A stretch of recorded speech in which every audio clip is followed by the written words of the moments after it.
This week's episode is brought to you by Casper. Casper is a sleep brand that makes expertly designed products to help you get your best rest one night at a time.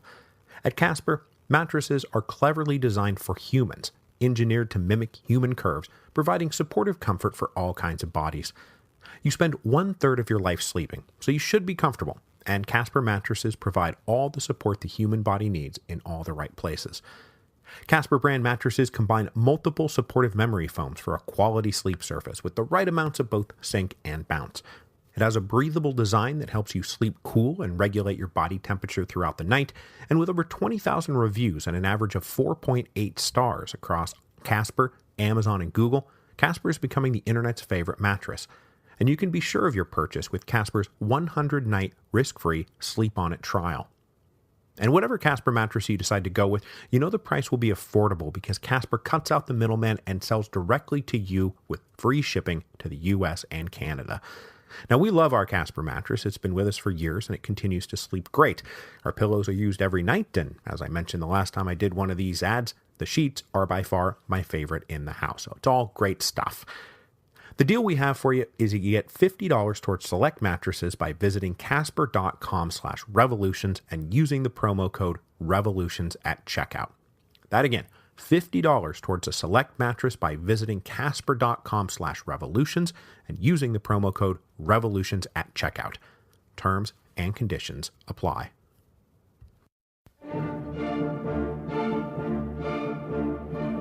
Hello, and welcome to Revolutions. Episode 7.29, The New Emperor. In the spring of 1848, the Habsburgs had nearly lost control of their empire. Liberals and radicals in Vienna rose up in armed revolt. The Hungarians forced through the April Laws. The Italians launched a full-blown war of independence. Then the remaining slew of national minorities, Czechs, Slovaks, Croats, Romanians, all made their own bids for increased rights, recognition, and privileges. And on top of that, many Austro-Germans looked to events in Frankfurt and yearned to join their cousins in the great project of German unification. So going into the summer of 1848, it was not unreasonable to predict that the Austrian Empire might not be long for this world. But coming out of the summer of 1848, Habsburg imperial authority had recovered. Marshal Radetzky had driven the Italians out of Lombardy Venetia. Marshal Windischgratz suppressed a nascent uprising in Prague and then reconquered Vienna. So come the winter of 1848, the old imperial regime was on much stronger footing and able to devote its attention to the great remaining problem, the Kingdom of Hungary. But to deal with that problem and to carry the responsibility of empire forward into the future, one of the great debilitating and destabilizing parts of the empire was going to have to be replaced. The Austrian Empire needed a new emperor. So at the beginning of this series on 1848, we discussed a few of the problems with Emperor Ferdinand I. Now, I don't want to be insensitive, but Ferdinand's physical and mental deficiencies were a huge problem for the empire. Suffering from upwards of 20 seizures a day, even if Ferdinand was perfectly lucid in between those episodes, the constant interruptions drained him emotionally, physically, and mentally. Now, all of these deficiencies were well known when he ascended to the throne in 1835, and to work around the problem, Metternich, Collerat, and a few of the emperor's relatives formed a council of state to make all the real decisions. But the emperor's relatives were uninterested in ruling, and so they left things mostly to Metternich and Collerat, who unfortunately were often working at cross purposes. So by the 1840s, the empire was floating along in a sort of aimless, repressive drift. And that very aimless, repressive drift contributed to the sudden explosion of 1848. Then, my God, once the revolutions got going, the lack of an engaged and decisive leader only poured gas on the fire. There is a story out there, I have no idea if it's true, but it's often told, that after Vienna rose up, Emperor Ferdinand asked his ministers, "Are they allowed to do that?" So throughout 1848, the weak emperor was pushed and pulled and occasionally bullied into a hot mess of contradictory signals and policies. This is what led to those cycles of cracking down and backing down in Vienna. Order in troops one minute, promise concessions the next. Promote Jelačić to be Ban of Croatia. then fire him, then reinstate him. Tell Radetzky to crush the Italians, then tell Radetzky to negotiate with the Italians, then order him to crush them again. The Habsburg response to the revolutions of 1848 lacked clarity, consistency, purpose, and vision, and it was due in large part to the fact that the empire did not really have a leader. The fact that the emperor was an enfeebled child was not lost on anyone, both in the Habsburg court or in the capitals of Europe, where the emperor's condition was an open secret. So one of the big questions after the March revolutions is, when is the emperor going to abdicate? Now, this question was complicated by a number of factors. First, the abdication of an emperor is no small thing. The whole reason the imperial ministry had been propping him up since 1835 is because they feared a succession crisis. And as we know from our time together, both in the history of Rome and revolutions, a contested succession is the stuff of nightmares. Now, luckily for the Austrian Empire, though, by the end of 1848, there was not, I repeat, not, some frothing pack of Habsburg men salivating at the chance to be emperor. In terms of political ambition, this generation of Habsburg men was singularly deficient. The emperor had 2 brothers, plenty of uncles, and even more cousins, and not one of them wanted the job. Into this unambitious and unimpressive generation of Habsburgs comes Archduchess Sophie, who was called even then the only man at court. Sophie was a princess of Bavaria. She had been born in 1805, and then in 1824 had married the Habsburg Archduke Franz Karl, son of old Emperor Francis, and so the younger brother of the future Emperor Ferdinand. Sophie's parents, the King and Queen of Bavaria, were not much impressed with Franz Karl as a suitor. He appeared to lack ambition, intellect, and sometimes even basic table manners. But Franz Karl was also the son of the emperor, and with the condition of his unfortunate older brother well known, there was a really good chance that Franz Karl would, at some point, become emperor, and that would make Sophie empress. But that never happened. When the old emperor died, Ferdinand was made emperor, and Franz Karl did his best to avoid affairs of state and let guys like Metternich and Kolowrat handle running the empire. Her husband's lack of drive and ambition was a great source of frustration for Sophie. So, recognizing Franz Karl as a dead end, Sophie poured all her plans into her eldest son, Franz Joseph. By the time she gave birth to her son in August of 1830, Sophie was already intimately aware of the deficiencies of her in-laws, and I think she sized them all up and concluded pretty early that her infant son was probably going to be emperor one day. She certainly raised him with that expectation. All of his education, his training, his experience were directed towards preparing him to rule one day. When the March revolutions came, toppling Metternich and sending the court spinning out of control, Archduchess Sophie's response was to dedicate herself to getting Emperor Ferdinand to abdicate in favor of her son. And to be clear, there's nothing really untoward or unreasonable about Sophie's efforts. She saw an emperor who was incapable, a ministry that had been adrift for years, all kinds of problems going unaddressed, all of which led to an explosive revolution, where events moved so quickly that even the most capable and practiced statesmen were destroyed. The empire needed an emperor, and it did not have one. So as a matter of both personal ambition and the best interests of the Austrian Empire, Sophie positioned Franz Joseph for the throne. When the March revolutions hit, Franz Joseph himself was still only 17 years old. But though he was just a teenager, he was well aware of his place in the line of succession, and he had spent his life being raised to rule. Wherever there were whispers about replacing the emperor, Franz Joseph's name was always at the top of the list of replacements. After March, Sophie moved quickly to get Franz Joseph into the action. He was appointed governor of Bohemia in early April, but never wound up taking the job because it was decided that what he really needed was an appropriate trial by fire, an introduction to the real business of empire. So instead of going to Bohemia, Franz Joseph was assigned to join the staff of Field Marshal Radetzky in Lombardy, Venetia. As I briefly mentioned in episode 7.23, Franz Joseph arrived in the Quadrilateral at the end of April and fought his first real battle on May the 5th. Having performed well against live fire, Sophie determined that was just about enough live fire for the future emperor. So by late May, Franz Joseph was recalled to Innsbruck, where the imperial court was staying after their first flight from Vienna, which we talked about in episode 7.24. Franz Joseph then remained at court through the summer, returned with the family to Vienna in August, and then flew the coup with them again the second time the imperial court fled Vienna in October. By early November, though, the pacification of Vienna and the victory against the Hungarians opened up the breathing space necessary to pull off what can only be described as a coup that many welcomed as long overdue. There were four major players responsible for the coup. First, Archduchess Sophie, of course.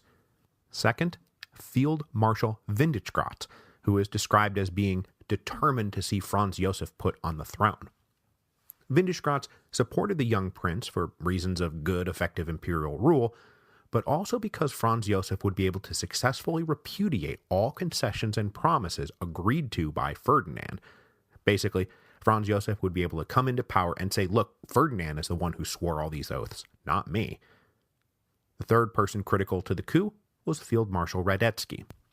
Franz Joseph had just served under him, made a good impression, and certainly looked like a way better option than the current emperor. Radetzky and Windischgratz were by far the most powerful leaders inside the Austrian imperial army. If they supported switching the emperors, well, then the emperors were going to get switched. The man who actually brought about this switch was the fourth major player in the coup, Prince Felix of Schwarzenberg. Born in 1800, Prince Felix was the scion of the Schwarzenbergs, a powerful German Bohemian family inside the empire. For you Napoleonic War buffs, Prince Felix is the nephew of the Schwarzenberg who was one of the supreme leaders of the Allied armies during the final campaigns against Napoleon. So that Schwarzenberg is the uncle of this Schwarzenberg. This Schwarzenberg, though, was not destined for a life in the army. After a very brief stint in the military, Schwarzenberg moved to the diplomatic service, and he became a protege of Metternich. Over the course of the 1820s, 1830s, and 1840s, Schwarzenberg served in posts in St. Petersburg, Paris, London, Turin, and Naples, and so he was amply steeped in the international politics of Europe during the age of Metternich. When that age came to an abrupt and violent end at the beginning of 1848, Schwarzenberg was ambassador to Naples, and he was present when that constitutional wave that swept up the Italian peninsula got going. When war clouds started brewing with Piedmont, Schwarzenberg went up to Lombardy, Venetia, and joined Field Marshal Radetzky's defense of the kingdom, and it's probable he would have also interacted with Franz Joseph during those months. So Schwarzenberg has a working partnership with Radetzky, but he has an even closer family connection to Marshal Windischgratz, who was his brother-in-law. Windischgratz was married to Schwarzenberg's sister, Princess Eleanor, and she was the one who was accidentally killed in Prague in June. That was Schwarzenberg's sister. Now, after Prague was suppressed, Radetzky had claimed victories in Italy, and the imperial family returned to Vienna, it seemed like things were getting better. But the October uprising in Vienna proved that far from out of the woods, the empire was still deep in a dark and dangerous forest. A change needed to be made. So after Windischgratz pacified Vienna, his brother-in-law, Schwarzenberg, was invited to form a government, the first truly conservative government since the barricades had gone up back in March. Schwarzenberg's first goal upon entering office was to convince the emperor to abdicate in favor of the now 18-year-old Franz Joseph. This did not actually take much time. To ensure that there would be no trouble, Archduchess Sophie had already secured renunciations of the throne from any of her in-laws who might stand in the way, most especially her own husband. All the Habsburg men signed willingly. So, then, with the most powerful pillars of the military and the state arrayed behind his nephew, Emperor Ferdinand was induced to abdicate the throne on December 2nd, 1848. His abdication and the ascension of young Franz Joseph marked a new age for the Austrian Empire, because Franz Joseph would wind up ruling the empire for the next 68 years, until his death in 1916. And though Franz Joseph was not technically the last emperor of the Austrian Empire, but he basically was. When he entered office here at the end of 1848, he had Schwarzenberg as his prime minister, Radetzky and Windischgratz leading his armies, and his mother as the power behind the throne. So, the first goal had been achieved, new emperor. The next goal, reclaim the empire. And the two principal focuses of late 1848 and early 1849 would be Italy and Hungary. So, let us now transition to Italy and Hungary. Down in Italy, we left things off 2 episodes back, heading into the winter of 1848-1849. After limping back to Piedmont at the beginning of August, King Charles Albert was now working his way back to launching a second invasion of Lombardy Venetia. But he was far more isolated this time around. Tuscany viewed him more as a rival than a partner. Naples was now actively counter-revolutionary. The Pope had disavowed the war. Milan was lost. And Venice, still holding out, was on the far side of an Austrian army. So the prospects for future success were gloomy, but the king could not really avoid going back to war. He was pressed strongly by nationalist liberal ministers who combined with popular demonstrations in the streets to convince Charles Albert that he would likely lose his crown if he did not return to the fight. But though that factored heavily in his decision-making, he also had to reckon with the fact that there was a growing Republican threat to Italy. Venice was under the Republican Daniele Manin. The Pope had just fled from Rome, and the Grand Duke of Tuscany would be skipping out of Florence just a few weeks later. So Venice and Rome and Tuscany all seemed to be on the verge of declaring themselves republics. So if monarchy was going to survive the liberation and unification of Italy, a king was going to have to lead the way. And there was no other king to lead the way but Charles Albert himself. If he retired now, he would cede the Italian peninsula to madmen like Mazzini and Garibaldi. So it was with a deep sense of coerced obligation that Charles Albert geared up for a new campaign against Austria come the spring. But at that moment, it was not the king who was dominating the headlines, but the Pope. And the Pope was not dominating the headlines just of Italy, but of the whole of Europe. His flight from Rome was a shocking development in a year full of shocking developments. In early December, Spain declared the Pope to be under the protection of the Catholic powers of Europe, and then recommended a summit of those Catholic powers to discuss how to deal with the issue.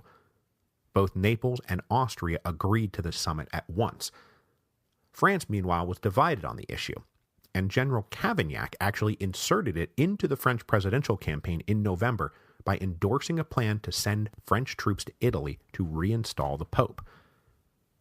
But now, under the theoretical protection of Catholic Europe, Pope Pius IX was physically under the protection of the Kingdom of the Two Sicilies, and he established a court in exile in Gaeta. Now, at first, the Pope postured, not inaccurately, that he remained the defender of the constitutional order, that assassination and mob violence were anything but constitutional.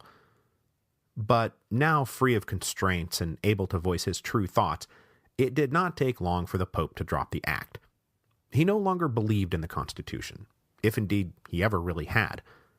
And the thing is, at the moment, many in Rome didn't much care about the Pope's constitutional scruples, because they were reeling emotionally from the Pope having abandoned them.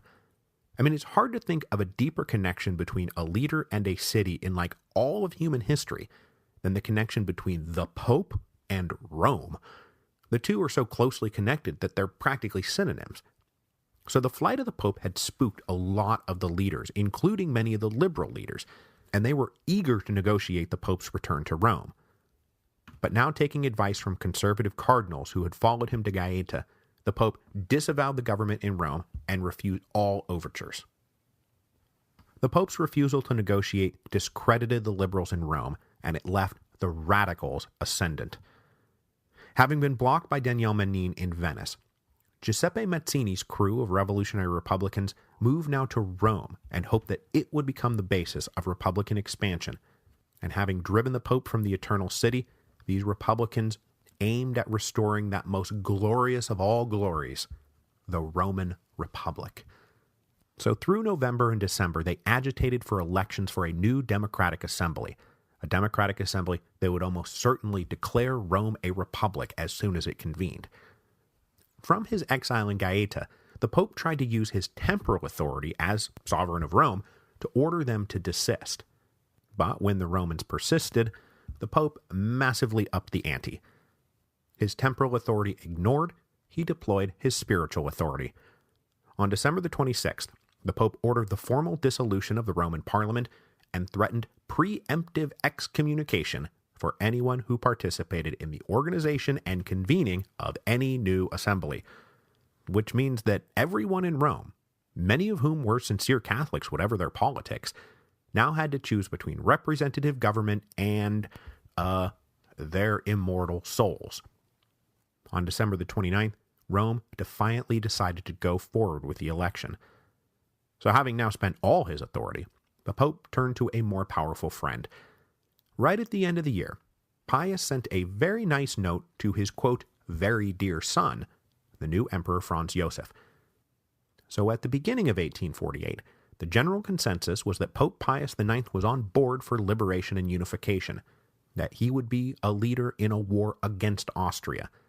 And now here at the end of 1848, he is begging the Austrian army to steamroll its way down the peninsula.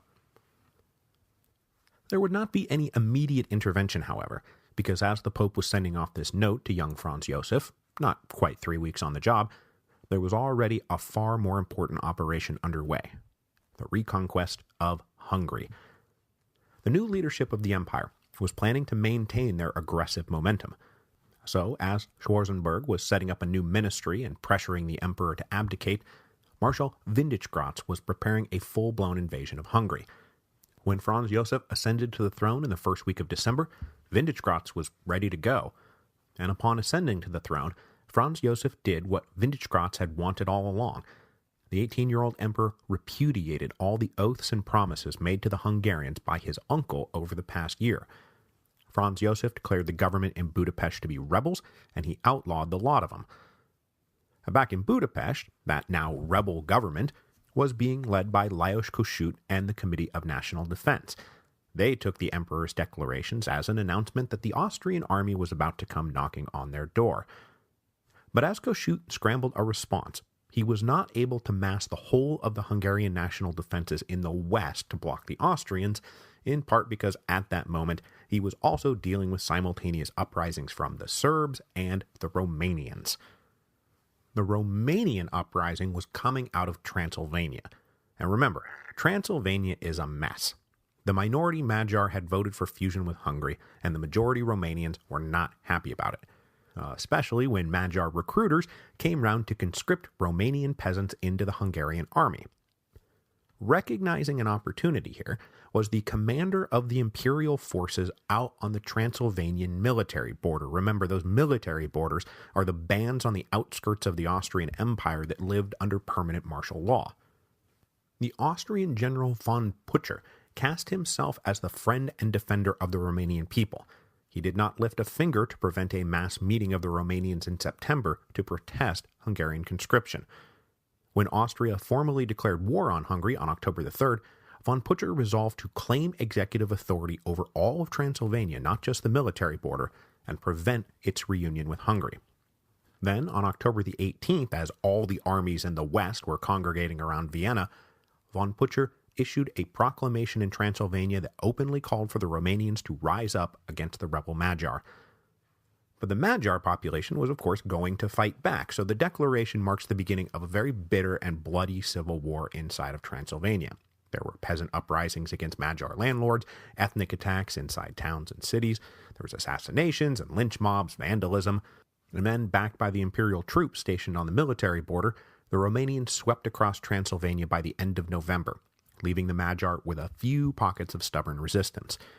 And this was the beginning of a seriously bloody and prolonged campaign that would be likened to the Vendée in terms of its destruction and loss of life and lingering bitterness. Meanwhile, down in the south, the minority Serbs were also rising up, opening another vein of brutal ethnic conflict in the crown lands of Hungary, as the uprising and attacks on Magyar neighbors and representatives would lead to retaliation by the Magyar. Some might say over-retaliation, and the whole region was soon engulfed in atrocities and counter-atrocities. There was starvation and privation, ruined villages, assault, rape, vandalism, murder, skirmishes, and massacres. From mid-December to late February, so running concurrently to the fighting in Transylvania and the fighting against the Austrians, Hungarian forces chased after rebel Serbs, sometimes burning entire villages to the ground. It was all very brutal business, and as we're talking about the Romanians and the Serbs rising up, I should also mention that the Croatians are still out there. I mean, Ban Jelačić is himself heavily involved in the preparations for the looming Austrian invasion of Hungary. So, from the Magyar perspective, Hungary was currently on fire. And then the Austrian army invaded. The winter campaign of what was about to become the Hungarian War of Independence started when Marshal Windischgratz led his army down the Danube and across the border into Hungary. He crossed that border in the third week of December 1848. Having suppressed both Prague and Vienna, Windischgratz was now looking to add Budapest to the necklace he was making of the skulls of dead rebel capitals. But though the neo-absolutist cabal now in charge of Austria planned to force the Hungarians back into line, it was going to be a lot harder to take down the Kingdom of Hungary than it had been the cities of Prague and Vienna. But he had every right to expect victory. Windischgratz was leading about 50,000 men and 200 guns. Meanwhile, the scrambling Hungarians could concentrate only about 30,000 men with 80 guns. And that didn't even begin to tell the story of the discrepancy. The Hungarian army was currently in a terrible state. After failing to relieve Vienna, they were now retreating back down the Danube, and as they moved away from the Austro-Hungarian border, they had been forced to abandon critical supplies and tents. They were poorly armed, they were cold, they were hungry, and they were demoralized. And now all they could do was retreat, which only added to the demoralization. Into this mess rose a new dynamic force inside the Hungarian national defense. 30-year-old General Artur Gergely. Gergely was the son of poor common nobility. He had joined the army as a teenager but could not afford life as an officer. There are stories of him eating only bread and water for breakfast and frequently skipping dinner. This unsustainable lifestyle led him to resign from the army and instead try out life as a poor student, eventually taking a degree in chemistry. His passion and military talent did not wane, though, and when the revolutions of 1848 broke out, he was among the first to join the patriotic Honved battalions, entering service at the rank of captain. Over the summer of 1848, he was actually dispatched by Prime Minister Battagny to acquire munitions from abroad and to use his chemistry background to study the best way to manufacture percussion caps. By the time Jelačić invaded in September, Gergely was a major, and he turned heads immediately. He was the one who had successfully maneuvered that 10,000-man Croat army into being surrounded and captured. Gergely also got a reputation for ruthlessness. He hanged a local magnate for possessing some of Jelačić's proclamations. But he was promoted to general and then played a prominent role in the campaign to relieve Vienna, and it was said that Gergely was one of the few officers to emerge from that disaster with a decent reputation. And with Lajos Kossuth himself racing back to Budapest, Gergely was left in charge of the army, and the unenviable task of halting the inevitable Austrian counter-invasion. But as soon as he took the job, Gergely determined that he would not be able to halt the inevitable Austrian counter-invasion. A Hungarian standing their ground would be suicide. So, as Windischgratz pushed down the Danube and crossed the border, Gergely operated a fighting retreat, or at least a harassing retreat. He never let the Austrians forget that the invasion was contested, but he also never really contested it. Lajos Kossuth grew frustrated with Gergely's retreat and sent dispatches imploring the general to stand his ground. I mean, at least for the politics of the thing. If Hungary was going to survive, the Hungarians needed to see their army standing firm. But from Gergely's perspective, that was Looney Tunes stuff. He had looked a few moves ahead and concluded that there was no stopping the Austrians from capturing Budapest. Now, losing the capital would of course be a devastating political setback, but Gergely looked a few moves even beyond that and concluded that while Austria would be able to take Budapest, they wouldn't really be able to advance any further. If Windischgratz tried to move further into the Hungarian interior, his supply lines would be overextended and open to attack. So losing Budapest would be far from the end of the war. Kossuth and the political leaders in Budapest were not happy about any of this, but unable to get Gergely to change his mind, they sent a more aggressive general with 6,000 men on a direct assault of one of the advancing Austrian columns, the one that just so happened to be led by Ban Joseph Jelačić.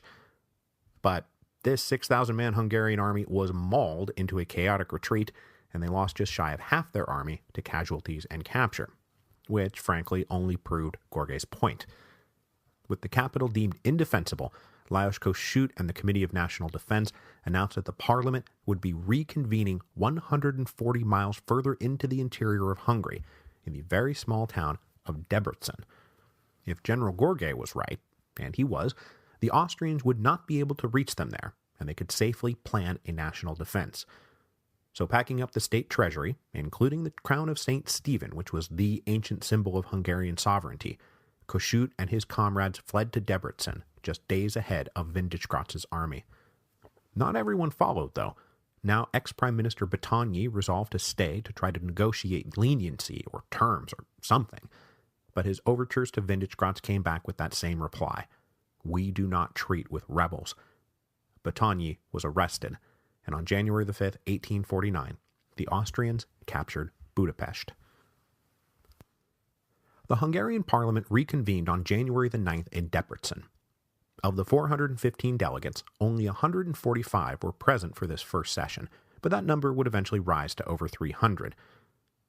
But even among those who reconvened, many still wanted to negotiate. The parliament was stacked with the kind of guys who wanted the April laws and autonomy for Hungary, but inside the empire. They didn't want to be at war with Austria. But Kossuth and his allies knew all too well that this was no longer the basis for any settlement. There could be no settlement. There was victory, or there was defeat. There was nothing in between. So, exercising their near dictatorial powers, Lajos Kossuth and the Committee of National Defense organized what could only be described as a Hungarian levée en masse.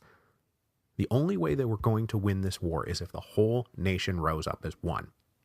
So, over the summer, enrollment in the Honved battalions increased tenfold.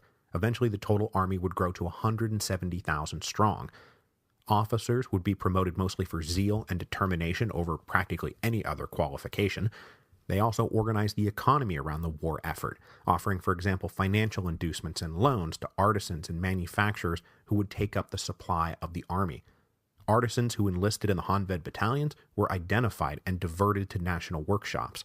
They were soon cranking out 500 muskets a day, but the Hungarian army still suffered shortages in practically every category, especially through the winter. Coats, shoes, boots, all of it, all in short supply.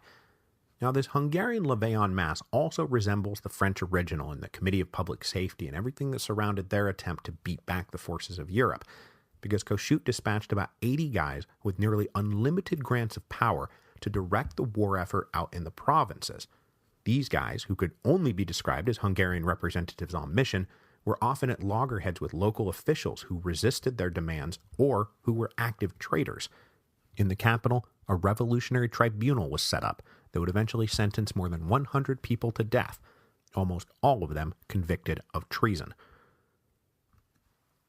As this Hungarian levée en masse was getting going, there was tension between Lajos Kossuth and General Görgey about what the point of all this was, because politically, it turns out that Görgey was a moderate liberal. He agreed with those in the parliament who wanted to negotiate. He himself saw the aims of the war as the reconfirmation of the April laws, followed by the reintegration of a more liberal but still autonomous Kingdom of Hungary into the empire. Most of the officers in the Hungarian army did not like the revolutionary direction Kossuth was taking things, and Görgey dealt with frequent defections. Then rumors swirled back from Debrecen that Kossuth was preparing a declaration of independence and a proclamation of a Hungarian republic. So on January the 5th, the same day Austria took Budapest, General Görgey issued a declaration that he remained faithful to his oath to the Constitution, and that his army would defend that Constitution. Now this stopped the defection of his officers, but it drove Kossuth crazy. He admitted Görgey's indispensability, but privately, Kossuth called Görgey a traitor. But Görgey was not a traitor. He just wanted what he wanted, not what Kossuth and his comrades in Debrecen wanted. Windischgratz tried to get Görgey to defect and hand over the Hungarian army, but Görgey refused and demanded a negotiated settlement on the basis of the April laws. When Windischgratz refused that, Görgey spent the winter harassing isolated Austrian units trying to probe deeper into Hungarian territory, while also massing forces for a spring counteroffensive at the river Tisa. But we will come back around in 2 episodes for the beginning of that spring campaign, a campaign that would see the Hungarians surprise everyone and roar back to life, knocking the Austrians well back on their heels, and proving that even though it was now 1849, 1848 wasn't over yet. Next week, however, we need to go back to Germany and reckon with the last gasps of the Frankfurt Parliament. Because as the Habsburgs were returning with a neo-absolutist vengeance at the end of the year, so too was King Frederick Wilhelm of Prussia. By the fall of 1848, the king had concluded that he had had just about enough of all of this. And so, by the time the Frankfurt Parliament finished its work and produced a draft of a constitution for a united Germany, nobody was listening.